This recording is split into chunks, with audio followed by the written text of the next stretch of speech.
Hey, you know, I recently got a comment from one of my fellow YouTubers here on my most recent channel talking about the whole Spycatcher service, not Spycatcher service, but the whole Secret of My Access deal. And, basically had things gone originally as planned, that, season three, if that was originally going to be the final season as intended, that we would have probably seen Spike and Rarity, together as a couple. Because again, why would you have an episode where Spike confesses, his feelings to Rarity, and her pretty much acknowledging that she already knows. Why would you, have that happen in an episode so early in the series, unless you were intending for it to, be kind of the episode that brought things full circle, and then you're gonna really bring it, home in season three, because that would have been the final season. Well, basically, when I did that video, of course, with any YouTube videos, like I said, you get comments from people who find it interesting.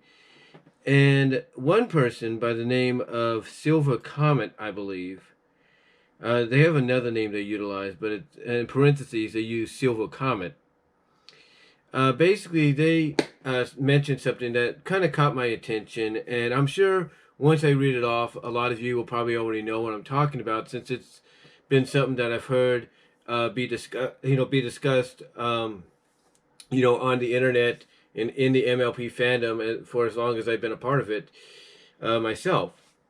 So with that said, what I got here is a printout of all the comments, because they basically went back to back to back on the commenting, of kind of explaining in their own point of view, from what they heard, from what they know, of exactly what happened behind the scenes, as far as like Secret of My Access and even Spycatcher's service, because of course I did a video on Spycatcher's service and everything, and how that basically laid the foundation for the Apple Spike ship within the fan and canon kind of perspective, if you know what I mean. And kind of laid the foundation for someone like Disney Fanatic to capitalize on it with their the audio dramas, the web comics, Bride of Discord and Daughter of Discord. So anyway, this is what Silver Comet basically commented. These are all the comments he put together when it came to my most recent video. And this is what he says, and I quote. He actually has it listed kind of like in prelude, middle, and finale. So this is how he starts it off in the prelude, and I quote. This is what Silver Comet says, to start off, and I quote. Lauren Faust worked at a limited capacity through the completion of the first 24 episodes of Season 2. She stopped collaborating for DHX after Hasbro's approval of the second tentative draft for both episodes of the Season 2 finale. She explicitly said to have helped with the design of Chrysalis and their changeling army, plus the original Cadence the Cadence the Unicorn. Continuing on, and I quote. Faust had no direct participation or anything for Season 3. The only concepts from her that were later recycled for the episodes The Crystal Empire, Sleepless in Ponyville, and Games Pony Play came from unused dream lore. The Crystal City, in the first episode of Season 3, was an oasis of the Astral Plane, where ponies can dream in safety, unafraid of nightmares, similar to real-life lucid dreamers, or lucid dreams. But that they must find first, okay, let me reread that. Let me start over again, guys, because I know, some people may not like that, but let me start over, and I know I'm about 4.5 minutes in, so I do apologize. But let me start over, and I quote, Lauren Faust worked at a limited capacity through the completion of the first 24 episodes of Season 2. She stopped collaborating for DHX after Hasbro's approval of the second quote-unquote tentative draft for both episodes of the Season 2 finale. She explicitly said to have helped with the design of Chrysalis and the Changeling Army, plus the original Cadence the Unicorn. basically Cadence was a unicorn originally instead of an alicorn. I'm guessing. Continuing on, and I quote, Faust had no direct participation on anything for season 3. The only quote-unquote concepts from her that were later recycled for the episodes The Crystal Empire, Sleepless in Ponyville, and Games Pony Play came from unused dream lore, quote-unquote dream lore. The Crystal City, which was episode 1 of season 3, was an quote-unquote oasis of the Astral Plane, where ponies can dream in safety, unafraid of nightmares, similar to real-life lucid dreams, but that they must find first by navigating the dream desert. So in other words, the concept for the Crystal Empire, or the Crystal City, in the Crystal Empire, in the season 3 premiere, originally from Lauren Faust's perspective, her concept of it, the Crystal City or Crystal Empire was supposed to be like a oasis that you would find in your dreams, that you would have to navigate in the dreams to find, to go and enjoy yourself while you slept. Continuing on, it was meant for a quote late episode 17 to 24 block of season 3 involving Twilight learning to deal with her anxieties, season 3 episode 12, with Luna helping to guide her, season 3 episode 6. So in other words, the whole astral plane of the Crystal Empire, the Crystal City, being an oasis, a dream-like area, or basically a dream-like, basically a dream-like oasis. That was all meant to kind of help Twilight, overcome her anxieties, because originally the plan had the 3 seasons gone as originally planned out, or originally thought out by Lauren Faust, or believed by Lauren Faust to be the length of the series, which together would have been 65 episodes, which is a standard episodic run for an animated series. Then the whole Crystal Empire, Crystal City being a dream oasis would have played into helping Twilight overcome her anxieties in preparation to become a princess with Luna's help. If that made any sense, and I do apologize. And you kind of do see those concepts in Games Ponies Play and Sleepless in Ponyville. So, that's pretty cool that they use some of those concepts there. Now, continuing on, he gets into the middle portion, and I quote, the quote-unquote original plan, My Little Pony Adventures, in 2008, was for Twilight to replace Queen Celestia's role by getting crowned as a normal unicorn, revealing in the last episode that she was of royal blood all along, from the part of her mother, Velvet, going back to Princess Platinum, allowing for Celestia and Selena, who became Luna, to ascend back to the astral plane and finally be able to reunite with their families. So in other words, what he's telling us here, from what he's been able to find out, and I'm sure a lot of you have found this out as well, basically, had things gone the way Lauren Faust originally intended, Twilight would have become, Queen Twilight as a unicorn, because it would have been revealed that Twilight Velvet is of royal blood, actually Princess Platinum, and that by all this going down, it would allow Celestia and Luna, who was codenamed Selena at that time, to return to the astral plane to be with their families. And that sounds pretty cool, honestly. That does sound actually pretty cool when you think about it. Continuing on.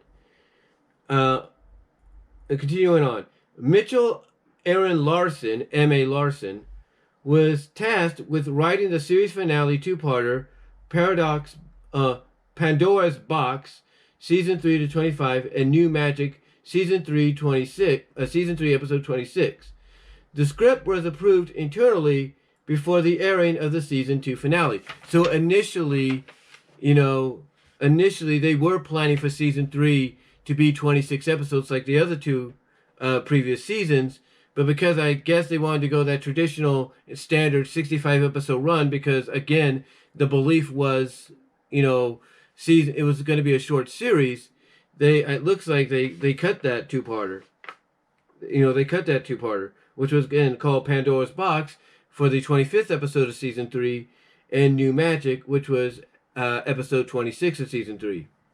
And again, they say this script was approved eternally before the airing of season 2, the finale of season 2, that is. Continuing on, Hasbro's late executive meddling with the splitting of DHX personnel for the creation of Equestria Girls through the mirror led to the reduction of episodes. Okay, let me reread this. Hold on. It states, and I quote, because this deals with why season 3 changed basically episodically from the 26 standard episodes to 13, and I quote, Hasbro's later executive meddling with the splitting of DHX's personnel for the creation of Equestria Girls through the Mirror, which was the first Equestria Girls movie, led to the reduction of episodes from 26 to 13. So in other words, basically the original plan was to have 26 episodes, but because DHX and Hasbro, or not DHX, but Hasbro basically saw the money, I guess, other properties like Monster High and Ever After were making with what they were doing, they decided they wanted a piece of that, and basically they saw MLP as, a property they could actually utilize to go in that direction, and that's what caused, season 3 to be reduced from 26 episodes to 13. Now, continuing on, and I quote, Megan McCarthy changed the mid-season finale musical Magic Mystery Cure, originally an Elements experiment. Okay, let me read it out. Megan McCarthy changed the mid-season finale musical Magic Mystery Cure, originally an Elements experiment, developed entirely by Twilight, mixing it with the narrative from Pandora's Box, The Crystal Chest, Sent by Celestia, replaced with Star Swirl's book, skipping the All Magic is Lost Forever, similar concept that in the season 8 finale, and changing Twilight's self-sacrifice and rebirth for the mostly involuntary transformation seen previous to her crowning. So basically basically Megan McCarthy was responsible for kind of changing Magic Mystery Cure, into what it was, to what everybody saw because of Hasbro's meddling and all that, and basically only taking certain elements and switching them around to fit within the story complex. Continuing on, and I quote, and I do apologize if I'm, messing up on the reading here. I'm just, like I said, I'm reading this right now for you guys here on this video in this premiere, kind of live premiere. It's not live like a live stream, but live premiere. But anyway, continuing on. The main difference between versions is that in the original, Celestia and Luna's powers, Sun and Moon, were lost alongside all other magic, with Twilight creating new magic to reach it, using her own soul as a material component for the ritual, then carrying all magic from the other side, quote-unquote, back inside of her, Celestia and Luna simply refusing to take it back from her. Excuse me. Well, in the final version, which was Season 3, Episode 13, Twilight just brings new magic from the Astral Plane that belongs to her, the magic of friendship, hence requiring her own toy set kingdom to be represented fairly.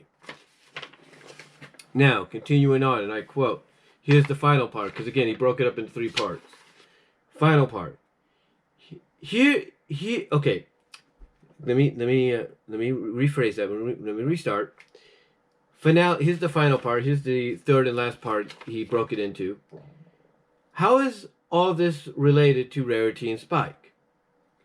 There was a quote-unquote path for the destinies of each of the main 6, plus the CMC and Spike, that was mostly discarded by DHX as soon as Faust left completely. So in other words, as Lauren Faust has gone on record herself in saying, basically acknowledging that originally she had all these set goals for the main six and some of the friends like the CMCs, who are, you know, two of them or three of them being sisters, if you will, of the three of the members of the main six, and of course Spike. But continuing on. Oh, let me reread that. How is all of this related to Rarity and Spike? There was a quote-unquote path for the destinies of each of the main six plus the CMC and Spike that was mostly discarded, quote-unquote discarded, by DHX as soon as Faust left completely. While she insists on quote-unquote leaving the place herself, the realities are more complex. Basically, some of the Big Fish VIP, quote-unquote Big Fish VIP, investors of Hasbro did not like some of her quote-unquote pro-feminist outings, demanding that she would be removed or capitalized else. They will move the financial assets to Mattel. In other words, basically what they're saying here is some of the Big Fish VIPs of Hasbro basically said, hey, you don't get, you know, Lauren Faust out of the picture, we'll take this concept of MLP and sell it to Mattel and let them make a profit. Or something like that. Now, continuing on. Whatever they had in mind for the characters by the scripting phase of Season 2 was tunicated before it finished its production. Some hints of this internal battle can be found at the end of the wedding of Season 2, Episode 26. Rarity pushing all the other mares and possessively taking the flowers, forcing fate to bind her to her wishes.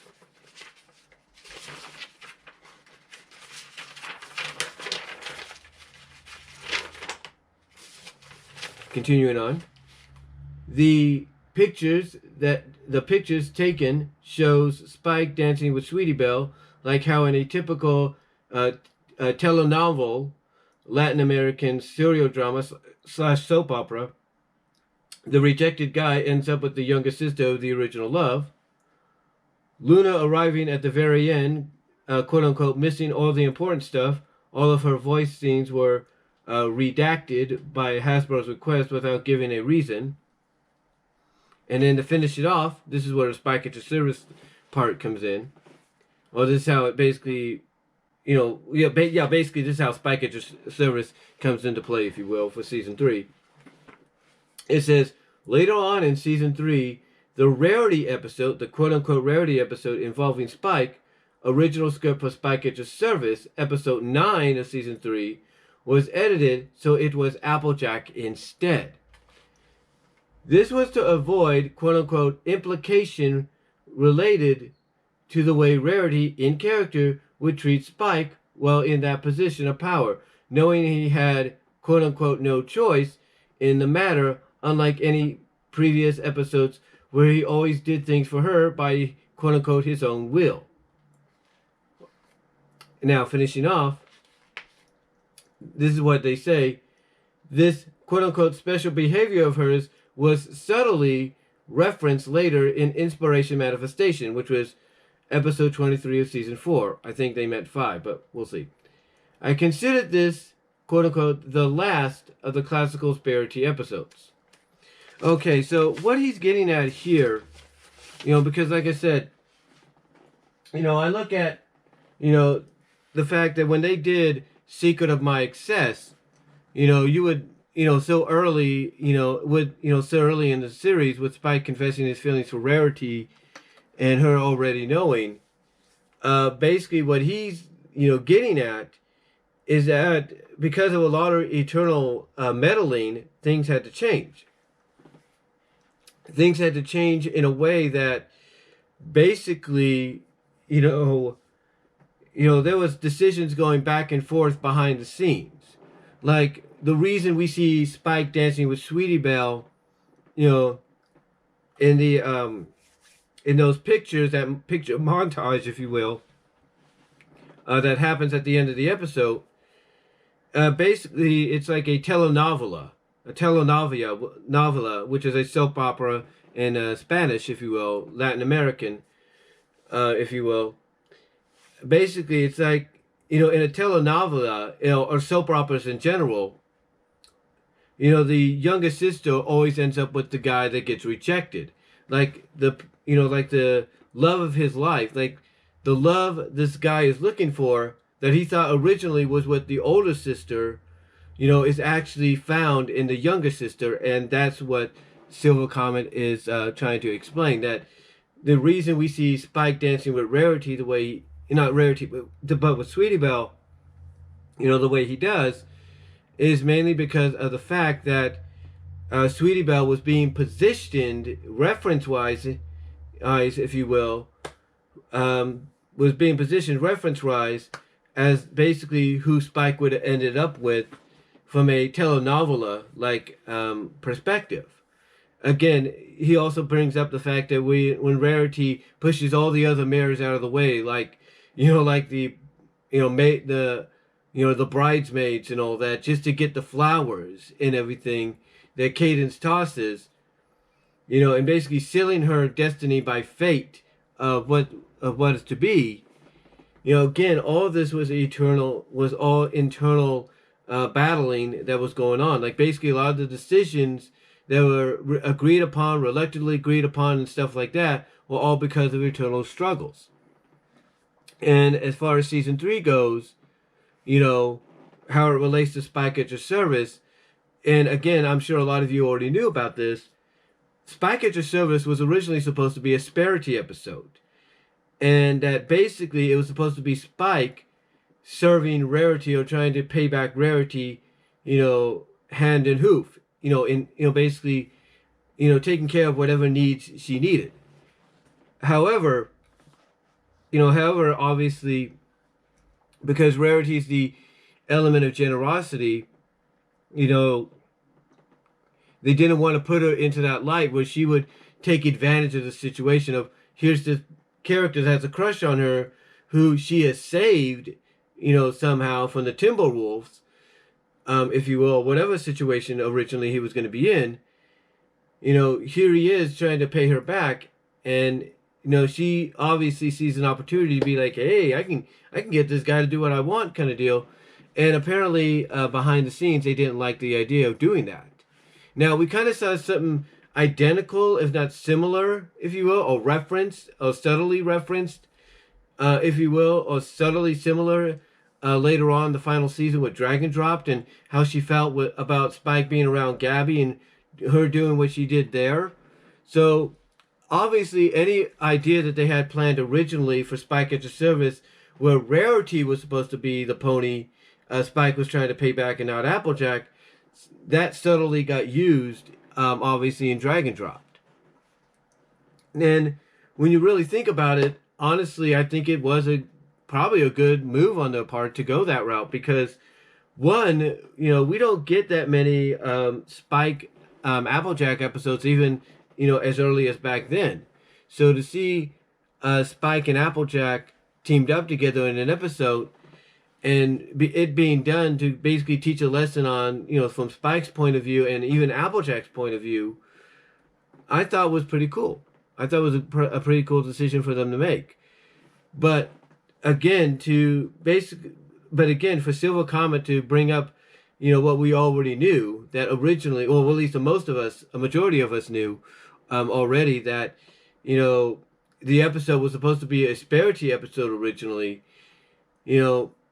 Again, when you listen or read what he has to say, and I'll try to provide some of that in the description box, if you will, it does kind of make sense in the long run, as to, again, why the change was made. And,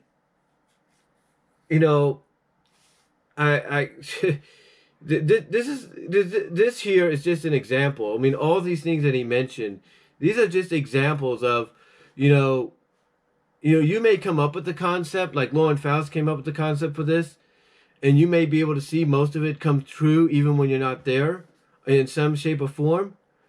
But it definitely shows you that even though you might have good intentions, you might have some good ideas that you feel could work, that it's not always your final call. It's always going to be the people above you.